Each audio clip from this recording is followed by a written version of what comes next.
Well, hello there. This is Auntie, and I am out here to try to do part two, Love After Lockup,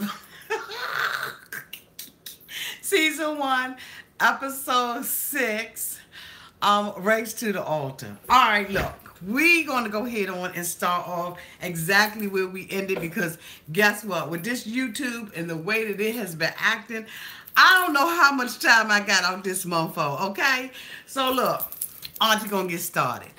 As I was saying yesterday before I was so rudely interrupted by the YT, James, we see James going out to visit with his friend Chris, okay? So he goes out and he decides, he's going to get him a little brewski and he's going to help Chris with whatever Chris got going on. So he goes over there, to Chris' house and everything, and he's telling Chris, about how, him and Alla had gotten into their first argument and all of this kind of stuff. So he's like, okay. Really? And he was like, yeah, and he was trying to make it seem like it was something sexy and so cool and so cute. We know it wasn't sexy, so cool, and so cute. But anyway, so he comes over there and he decides that, he's going to tell him that. And so he goes into saying, well, yeah, I had set up an interview for her to go to. Hey, who is that? Hi. So, he goes into, this spiel about how he wants to, her to work and how he had went out on the interview and everything and how she had gotten sick and said, she was basically pregnant. And so, his buddy Chris was like, what you mean? She said she was pregnant. And so he was like, come on, man, you don't have to wake up. And he was like, what you mean wake up? And he was like, ain't no way in the world, man, you that stupid. And he's like, what you mean? What you trying to imply? Here it is right here, James. He wasn't trying to imply nothing. He basically told you straight up off the giddy up and straight up off the bat that this particular girl is back on drugs. He said with her track record and all the stuff that she has already been through, you mean to tell me that you don't suspect that? I'm trying to see where your damn head is. So, James is like, you're going to either have to ride with us or you don't ride with us at all. And Chris is like, you know what? Hey. You ain't going to give me no ultimatum. You're not going to tell me what I'm supposed to do or what I'm not supposed to be doing. Basically, what you need to do is open up your eyes and look and see. Later on, Chris goes on to tell us that you can't tell James a damn thing. And I believe that. He said, basically James is one of them type of people that, if you tell him to slow down, then, he's going to go faster. So he's like, you know what? Look. I'm not going to be on her side. I'm telling you right now, this particular girl is on drugs. And if you stupid enough to, go ahead on and stay in that relationship with her, that's on you. I'm not going to back up. I'm not going to stop talking about what I'm talking about because me and myself and I think that this girl is on drugs. And you know what? I think she was on drugs. You all called off that she was on drugs. And so, you know what? We had already hit the nail on the head. So, he basically, leaves in he has a little tantrum. And he leaves and he gets in his car and he's bawling down the street. So, he, calling the house several times. Every time he calls, it's going into voicemail. We see James walking up on the house, and everything, the house, apartment, whatever it is. And we see the camera crew in disarray. They hide and seem like, back and forth in some type of room or whatever, because at this point, they don't know what they do, what to do. They don't know, I don't know whether or not they saw this girl ingesting drugs or what they saw. But whatever it was, she was in the bathroom locked behind the door. So James comes up in there like, hello, dear, Alla, hi, baby. Okay. This ain't the type of woman that you're going to be coming up in there and acting like, you know what I'm saying? You at the Walton's home. He goes into the bathroom. This girl is in there moaning and groaning and everything, and she's on the floor. And you know what? Guess what? He says now he sees somebody who's in relapse. Okay, James, if this ain't the dumbest thing that you have ever done in your entire life, you sit there with your friend and you tell your friend, okay, Yes, Josie. You sit there with your friend and you tell your friend that you have never been basically around a drug addict. You don't know the symptoms. You don't know any of that kind of stuff. You talking about somebody nodding out, going to sleep. That could be somebody with sleep apnea. You don't know anything about a drug addict, but yet and still you would tell Chris that she's not one. Then how can you tell Chris that she's not one? Then you get out on Twitter and you got this little Free Alla campaign, hashtag Free Alla campaign. Like I said yesterday, Alla. Okay? If she's in jail, she needs to be in jail. She, to me, is no different than our girl Lizzie. At all. Period. Dot blank. She's no different, James. And for you to think any different than that, okay. All right. I had to turn my head. Okay. How does James even know the signs? He's never been around drug users until Alla. Exactly. And that's what he told Chris. But then still, and yet you're going to sit up there and argue with Chris. One thing that I notice about the family members, whether it's Jonna or anybody else. Yes, Damon, Hendon, he has a Free Alla campaign going on Twitter. I say, fuck Alla. Okay? That's what I say. Because the girl is in jail. He goes and tells Chris that he doesn't know, what the symptoms are. Then shut the hell up. Shut up.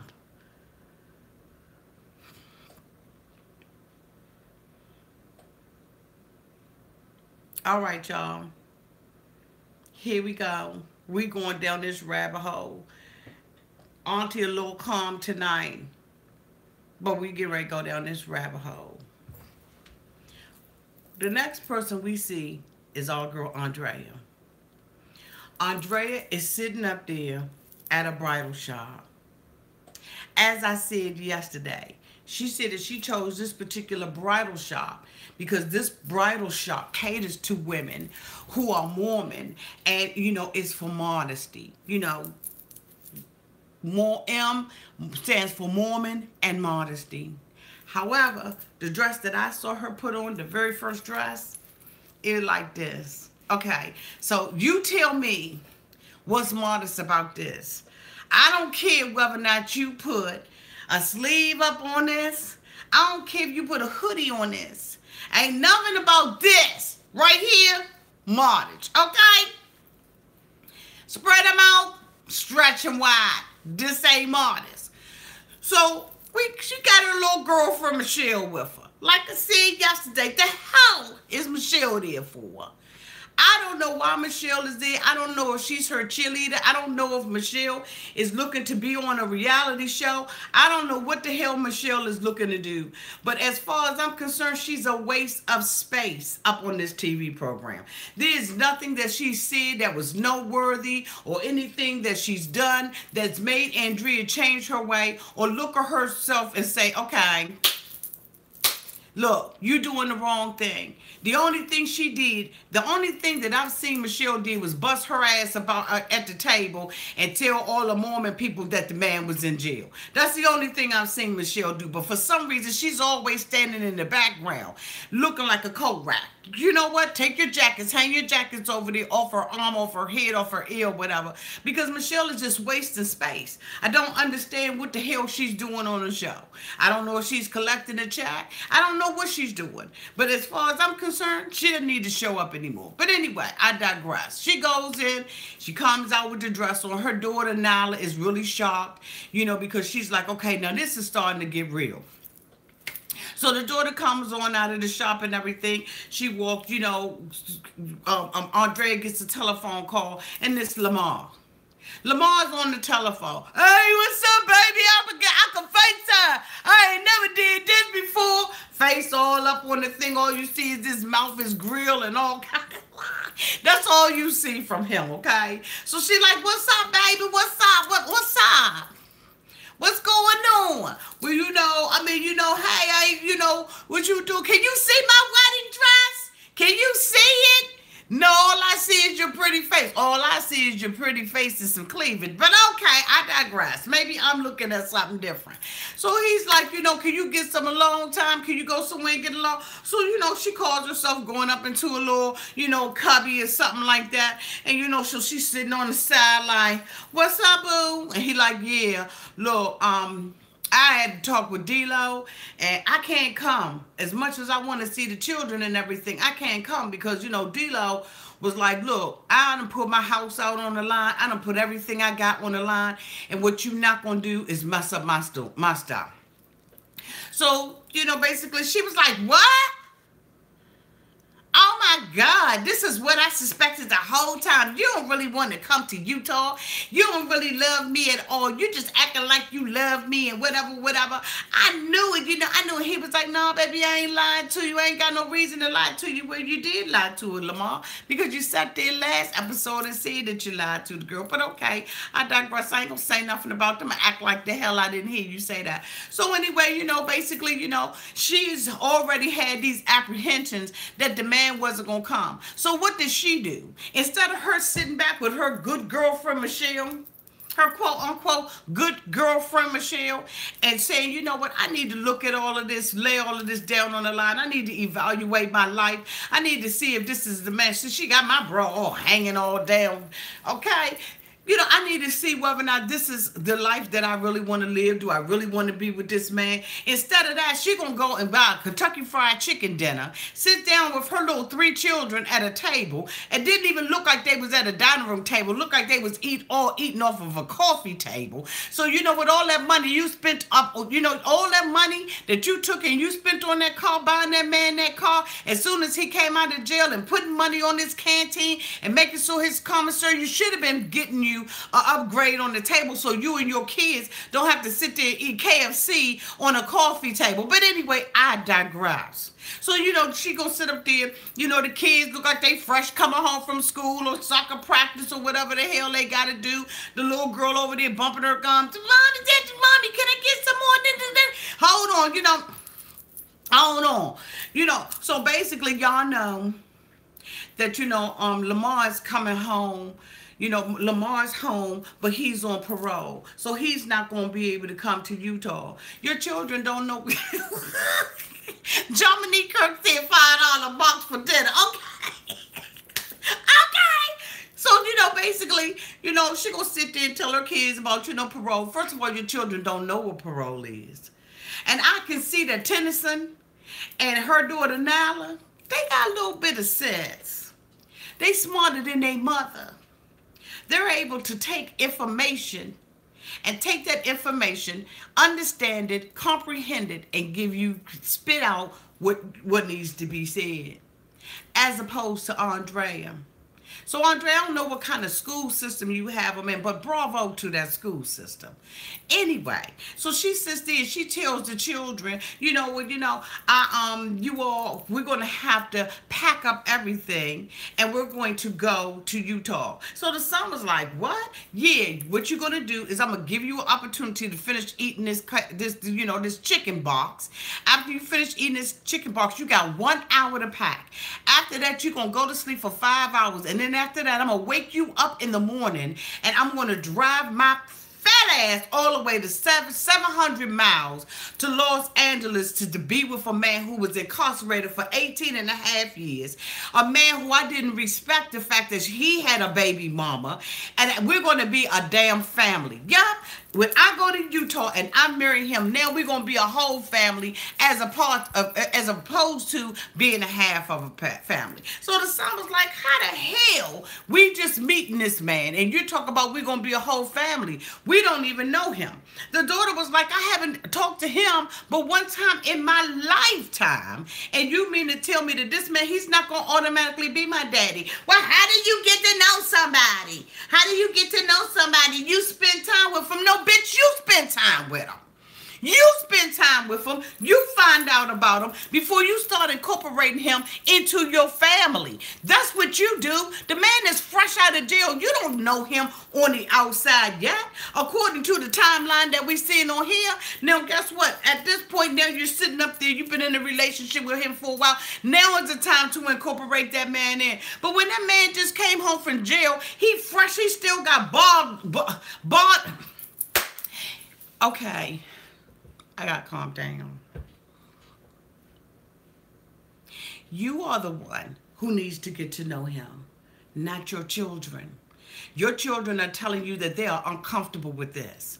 You spring something up on your children like that, and you don't even give them you don't even give them 8-hour notice. Let me tell you something. That little apartment that you're renting out, your maintenance staff is required to at least give you 24 hours notice. You're going to take and apply that stuff to your children. And as I always say, children should never have to take the responsibilities and the weight of their parents' mistakes and decisions. There are some things that we end up doing that will affect our children. But when it comes to love and romance and family and all of that kind of stuff, you need to make sure you put your children first. But you evidently, you put your children last. You didn't even come in there and make them an honest dinner. You got them eating out of a goddamn chicken box. And you want them to just shut up and be quiet and march to the orders. No, ain't nobody gonna march to your orders. And here's the thing. Auntie, I'm calling the cops on you. Okay? Here's the thing. You letting it all play out on television. Now here you're going to take this somebody else's children. Now I don't know what's going on with the baby daddy, but I can see why he's not involved in those children's lives. Not because of the children, but because of you.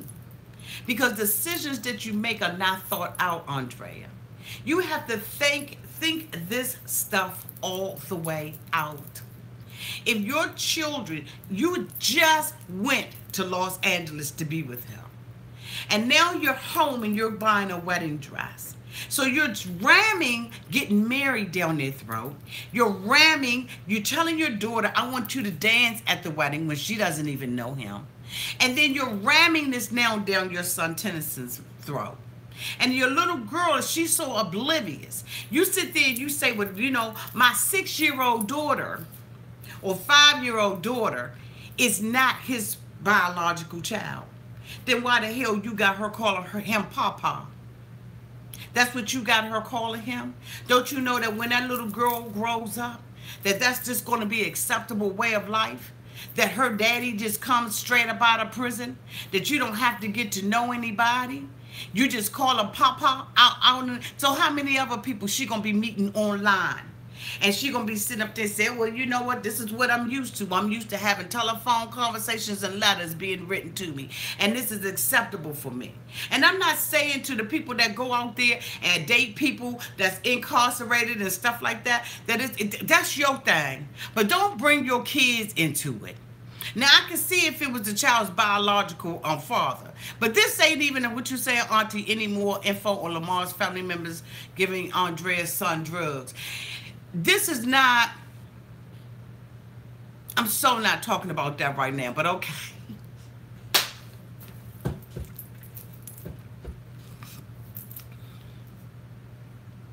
Andrea,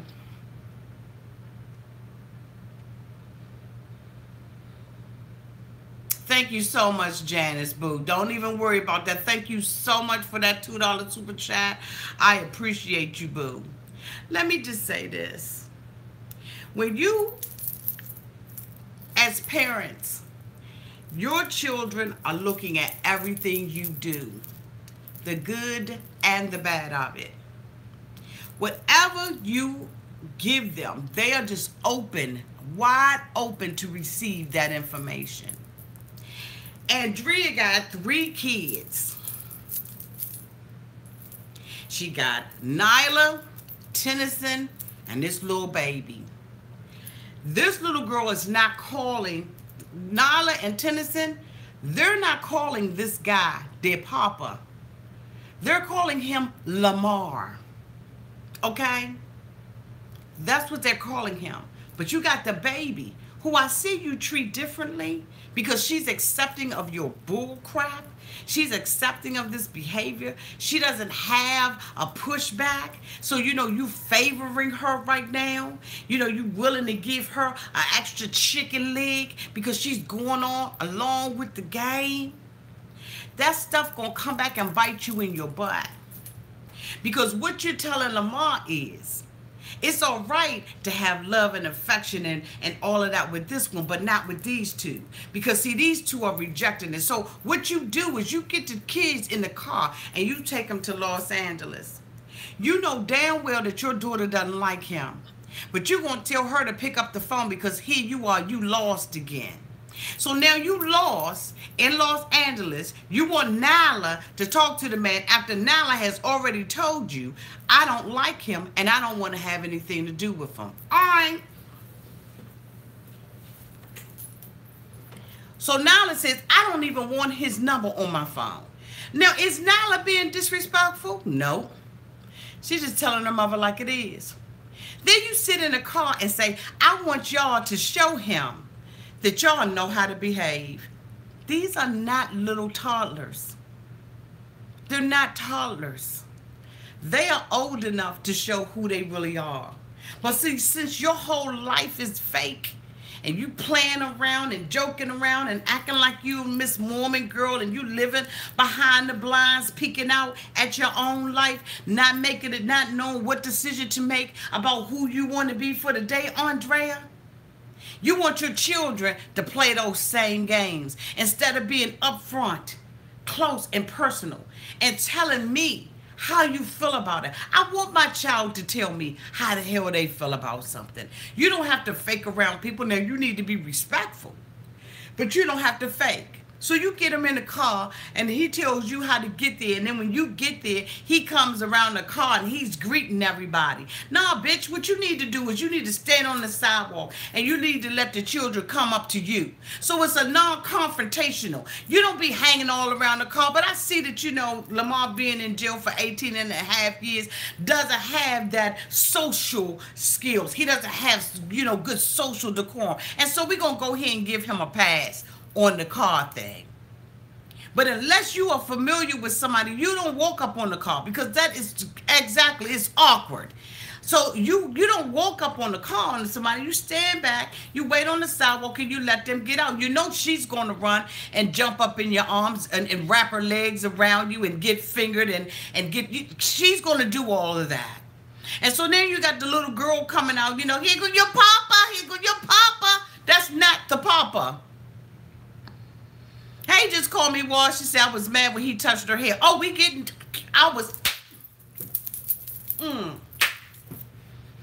So now you got her. You got Nala sitting in the car. Hey, Nala. Hey, Tennyson. You know what's going on? Hey, what's on? Bitch, you don't know me. Don't have me like that. Don't do me like that. That's right. Give him 50 feet, Kanisha Sweat. Give me 50 feet. Don't walk up on the car up on somebody. Okay. So then you get in the house and everything. You know that Nala is struggling. You know your son is struggling. You know that you only gave them 5 hours to sleep. I don't know what your children have been doing the day before. But you sit up there and you only give them that short period of time. They're running around in Los Angeles. You're going to sit up there on the phone and tell him, well, I'm in Los Angeles because you can't come to Utah because you didn't get your probation stuff right. Well, why didn't you get the probation stuff right? You running everything else. Why couldn't you make sure that was done? Okay? Why couldn't you do that? All right. So you get in the house. And now here you getting ready to pit your daughter against Lamar. I don't know what I'm going to do with her. What do you mean? So are you now giving parental rights over to Lamar? Is that what you're saying? Lamar, I'm at my wit's end about how to take care of my daughter. I don't know how to do this, so I'm going to give my parental rights over to you. I'm going to slide it over to you on a plate. So now what you're going to do is you're going to stick your little baby on here, and you're going to say, you know what, Lamar? Here, I don't know what to do with her. That's what you said. And that's what you did. You don't think that that's what you did, but that's exactly what you did. And so you playing those little girl games. Those little, oh, we're going to be such a big family. Oh, all of this is going to be, what you say, K-Town Michelle, that seems to be her plan. It is her plan because that's exactly what she's doing. But she doesn't realize she's playing with fire. Because one thing about men like to solve problems. They're problem solvers. If you're in a relationship with a man or with your husband and he truly loves you, then every time you come to him with a problem, that's what he wants to do. They are designed to protect us. They are designed to help us solve our problems. Ain't no need of going to a man and just saying, well, honey, I just want to talk to you about this. And now thinking that at the end of that conversation, he's going to try to give you a solution or a resolution in order to fix that situation. Because that is how men are designed. So when you're sitting there as the damsel in distress, saying, I don't know what I'm going to do with her, then what you are doing is you are handing your daughter over on a silver platter to him and saying, Lamar, I need you to step up as the man in the household. No, let me tell you something, boo. He doesn't have authority to step up in your household. And Nala doesn't have to give him that authority over her. He doesn't know her from a bucket of paint. She's only talked to him one time. If this was what you wanted to do, then what you should have done was you should have incorporated all of that in before his ass got out of jail. How about 2 years into the relationship, you should have been saying, you know what? I need you to talk to my children. I need you to send letters to Nyla. I need to, when I call you the next time, I'm going to let you say a little bit to Nyla. I just want to ease you in, but you didn't do any of that. You took and went out to Los Angeles, left your children, prayed over yourself. You prayed over yourself. Left your children in Utah under somebody else's care. Went to a hotel. First you stopped at the car wash, got fingered at the car wash, and then you went to the damn hotel and got fucked in the hotel. But then you sitting up there talking about something, I'm a Mormon. Then you sit down where you have an opportunity to be a family, to represent yourself as being somebody's mother, somebody honorable, okay? And then you can't even deal with having a conversation with another woman. Because you and your girlfriend Michelle gonna sit up there and say, well, you know what? You can't be with somebody, that has sex with your man. Why not? How many people have been in jail? You know what? So then you say, they say that, they say, I read somewhere that, children do this. Didn't you tell me during your interview that you was a therapist? Didn't you tell me during your interview that you was a psychologist? Didn't you tell me that? So now all of a sudden you a psychologist and you a therapist, but you don't know how to help your own daughter? You don't know red signs. You don't know red flags. You don't know green ones. Isn't that what you told me, Andrea? That you had a degree in psychology? And here I was trying to root for you, trying to think the best out of you, which is what people do. And you sit up there and act like you don't understand. No, you understand. You understand exactly what the hell that's going on. You just want what you want and how you want it. But let me tell you something, honey child, please. You're bringing problems into your household. So then you sit up there and you say, well, so your daughter comes in. You send Tennyson out there. That's not Tennyson's job. It's not Tennyson's job. Let me tell you something, Tennyson. Mind your business. This is grown-up stuff. You a little boy. You mind your business. Don't you let your mother pimp you into conversations and confrontations with your sister. Because you know what, your sister's going to need you. Don't you let nobody, I'm talking about including your mother, divide and conquer between you and your sister. Don't you pick sides over that. That's your sister. And your mother is making decisions that I don't know what to say to Nyla.